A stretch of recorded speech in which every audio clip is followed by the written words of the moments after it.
And yeah, so we are gonna be opening the Tidus deck now from Final Fantasy X. And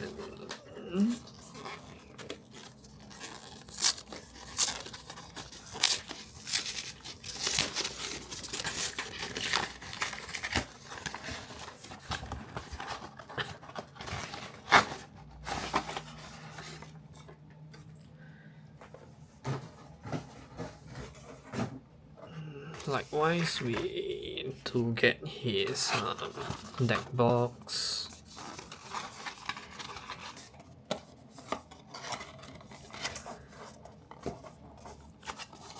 And yep, this is his deck box. And let's open the deck up. So Tidus, Yuna's Guardian. So it's a band color. He's a legendary human warrior.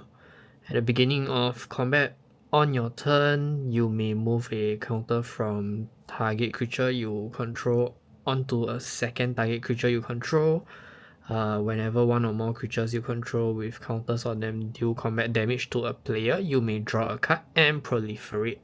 Yeah, so I think he's gonna be a really popular commander just because of the proliferate mechanic, and it's also possible to build him as a saga commander because you can always move the saga counters away such that the saga will continuously trigger and you wouldn't need to sacrifice it after you reach the last stage of the saga. Yep, so let's open it.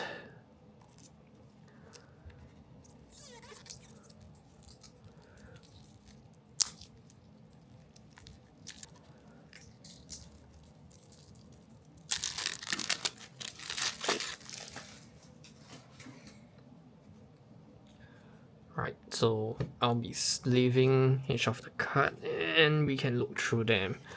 So first card is the commander, which we have already read his effect. And yep, so we do have Yuna's Guardian, so of course we have the waifu Yuna Grand Summoner. She's a band and a generic for a human cleric, and she's able to have the ability of Grand Summoning. Add 1 mana of any color. When you next cast a creature spell this turn, that creature enters with 2 additional +1/+1 counter on it. Whenever another permanent you control is put onto the graveyard from the battlefield, if you have 1 or more +1/+1 counter, you may put that many +1/+1 counter on target creature. So the two commanders work really well together as you're able to keep your +1/+1 counters that you have managed to accumulate throughout the game. Yeah. So yep. So we do have a bunch of treasure cool spirits. And I guess because he's a +1/+1 counter deck, you do get this cardboard cutouts that you can use as counters. Yep. So yeah, so treasures. You do get squid as well and clue. Right. So for deck.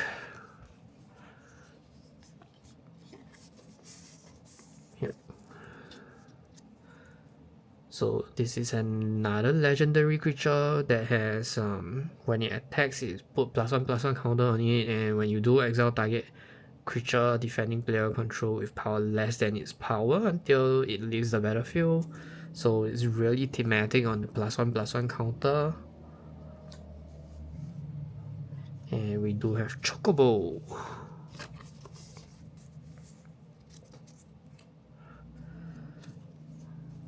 Gata and Luzu, another legendary creature. Lord Chiscow. And Protection Magic, a really nice art.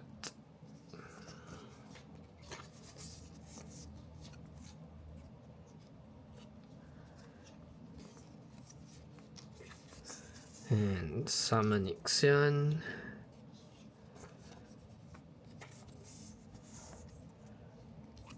Yojimbo.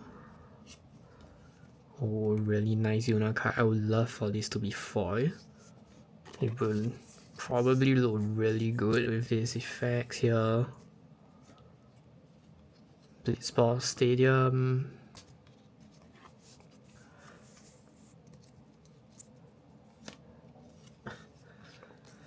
Lulu Stun Guardian.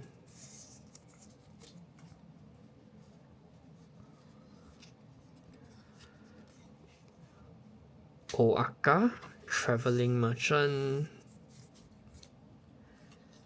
Riku, Resourceful Guardian. And we have another summon, Velfor or Velafor. And Master Seymour. Sphere Grid. And yep, we do have another summon, the Mega Sisters. Tromel, Seamus Butler.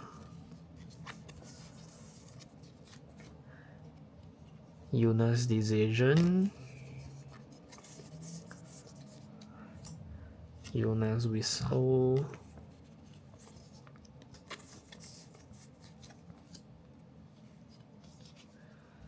Right, so I'm not gonna read the cards out one by one.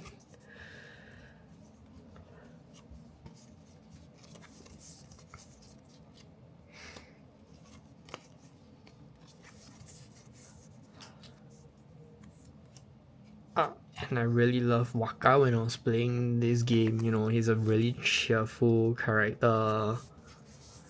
You know, it's kind of like a happy-go-lucky guy kind of vibe. At least that's what I get from him when I was playing through Final Fantasy. I believe maybe 10 years ago. Yep. So I do have very fond memories of Final Fantasy growing up. I started with my PlayStation 1. My very first Final Fantasy was Final Fantasy 7. Then I played through 8, which was my favorite. So yep, I am a little disappointed that 8 doesn't have its own precon, but I did open a square on one of my booster packs, and yeah, I'm gonna be building his deck. And yeah, we do have a Scholar of New Horizon. Oh, when a Together Forever. Look at this.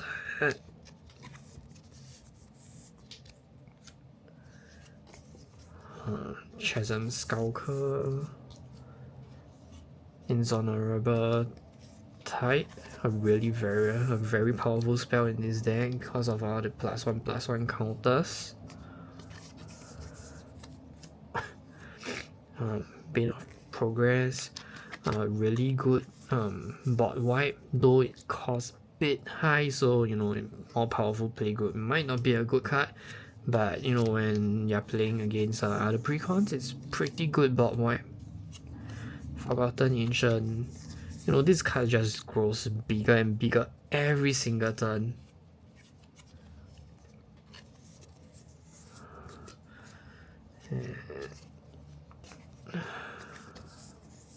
Mana Dock. And we do have a really powerful card, Hardened Scales. You know, the design of the commander decks for Final Fantasy has been great. They are pretty much all on theme, both you know, from the game perspective or in the design perspective of the abilities and the design of the how each card interacts in the deck. I feel that there isn't many you know, cards that are useless in the deck. So you know, this, for example, this deck is all about +1/+1 counters, and I think it does really well with cards like Hardened Scale, And you see Walking Ballista. These are cards that you would be getting them if not already in the deck. So there's a lot of core cards that are already included in the Final Fantasy precons, and the lands are also pretty good for 3-color decks. Some of them do enter tap unconditionally, or for example this would have tap if you have control and basic lands. And I do think that it does help to play on curve, especially Commander has been going at a faster and faster. We have faster and faster games throughout the years, and you really need to be playing those making a play in your first 2-3 turns. If not, you really get behind the game. And yeah, look at all these lands that are really good compared to the ones that you get maybe 10 years ago, maybe even 5 years ago, that majority would have came in tapped.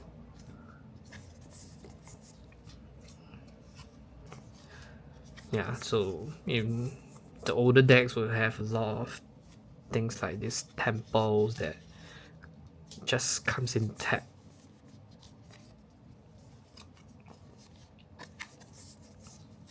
So it's good to really see reprints of lands like this that are able to come in untapped.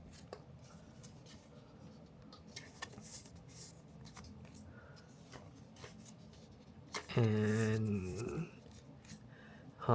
core cards like Path of Exile and Offer You Can't Refuse being reprinted. This helps to keep the prices low, every single deck with blue, white. Yeah, they will use these cards like this. And Rams like Farsick, 3 Visits, they are reprinted in the set.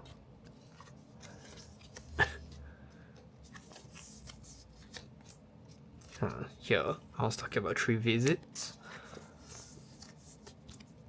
Really expensive card. Used to be Bottle 3 Kingdom card, but it has been getting multiple reprints and the price is slowly coming down. We do have good mana rocks, Soul Ring, Arcane Signet, that are printed in every Commander decks now. And it's nice to see, Soul Ring with a different art.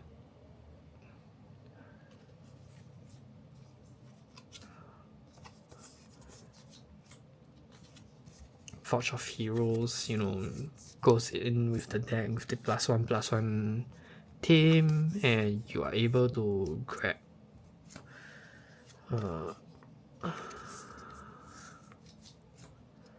lot of the lands that are dual lands. For example, this one using 3 Visits because it's a forest and a plains, even though it comes in tapped.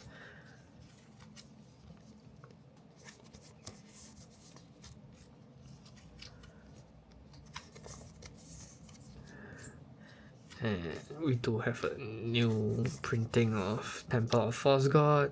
I personally like to play this, but it's really miserable if you get it, before you have 5 lands.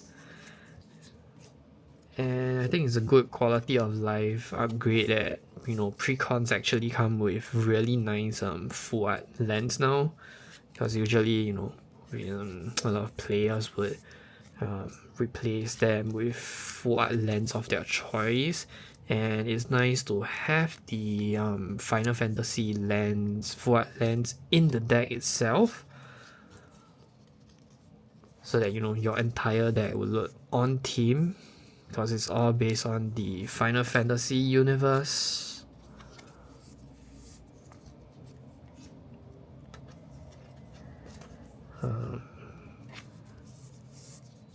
But there's a bit of a missed opportunity. I feel that not all lands are from Final Fantasy X, I think. Yeah, so for example, this forest is actually from 7 or 8. Yep. So I'm not too sure if there's anything striking that would, you know, be from the Final Fantasy universe, but not the correct game. Not sure if there's any, you know, particular iconic landmark. And yep, we have finished leaving the entire deck. And we still have a commander booster pack that we haven't unboxed. So yep. So likewise, it does come with the poster, and this poster would be of Yuna, oh, and Tidus as well. Both of them are in the poster.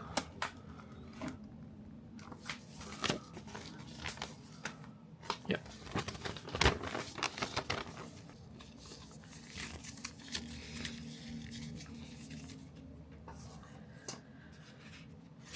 And here we have the Commander sample pack.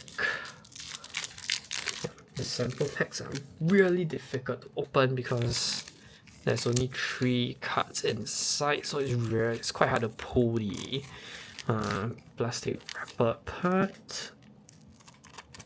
So yeah, just let me cut it open.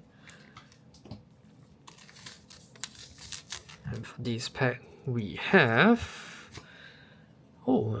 Mogul and a Hestinian Valinor. I actually don't know who this is. Yeah, a really cute Mogul.